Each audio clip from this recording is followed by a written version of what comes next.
Hi, so today we'll go through a trade recap of today's trades. I got one win and one loss today, and we'll go through sort of why I got that loss and how I could have avoided it and got an even better win. So starting on the daily, we just tapped this weekly fair value gap, and we just pretty much immediately bounced back from yesterday's candle, this one.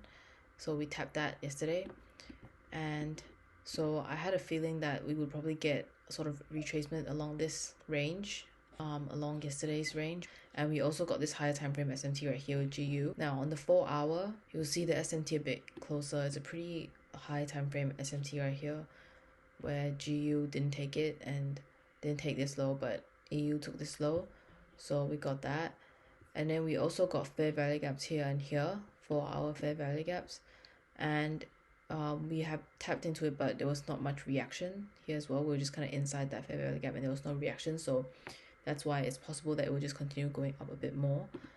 Then I took my equilibrium box and I got that line. That's why I got that equilibrium line right there. But it never ended up tapping that, but that's fine. But anyways, for today, my bias was bullish for London session. So on the 1 hour, we also got this 1 hour fair value gap right here. So we tapped into it and then we pushed up. So during London session, I waited for it to tap into that 1 hour fair value gap. We went down and I already deleted the drawings, but there was another SMT I think here. We also got a 5-minute fair value gap. It was a really small one right here. We got that 5-minute fair value gap created, but instead of entering at that 5-minute fair value gap, I actually went to the 3-minute and entered off a 3-minute fair value gap here. So that was this trade, and I just targeted that I targeted a 1 hour order block because after disrespecting all these fair value gaps, the next point of interest is an order block. So this 1 hour candle right here, this right here is the order block. So I just targeted this here.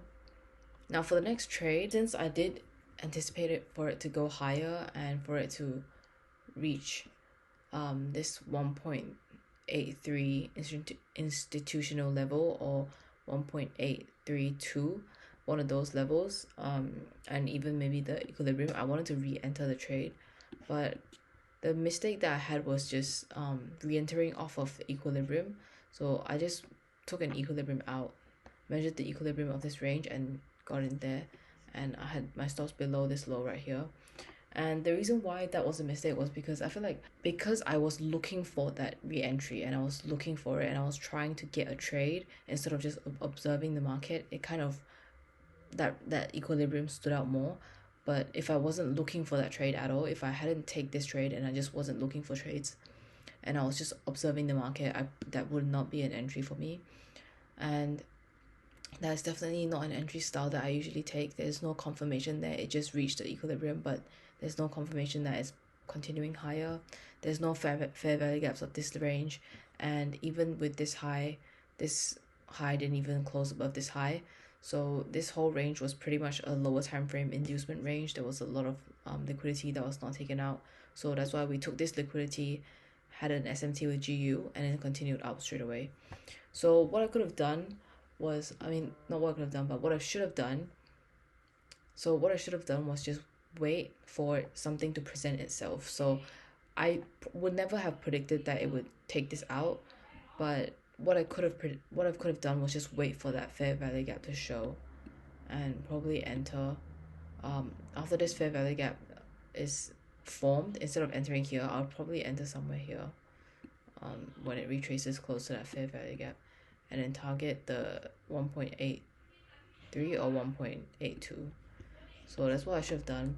But another thing that I want to talk about was that the reason why I chose 1.83 was because it is an institutional level, and if you take the fib out, measure from this range, you'll get that this -2 line kind of lines up with that.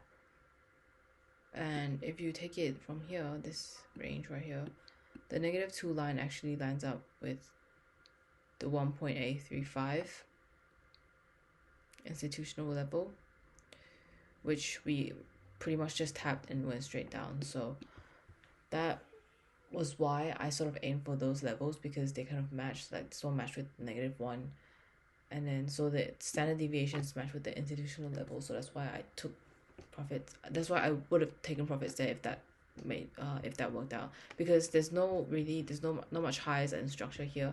I'm definitely not going to aim for that because that's way too high in premium. I wasn't even like, I was bullish, but it was sort of only a retracement trade, so overall I can't be too greedy with retracement trades. So yeah, that's all for today's video, and I hope you got something out of it, and I'll see you guys in the next one. Bye.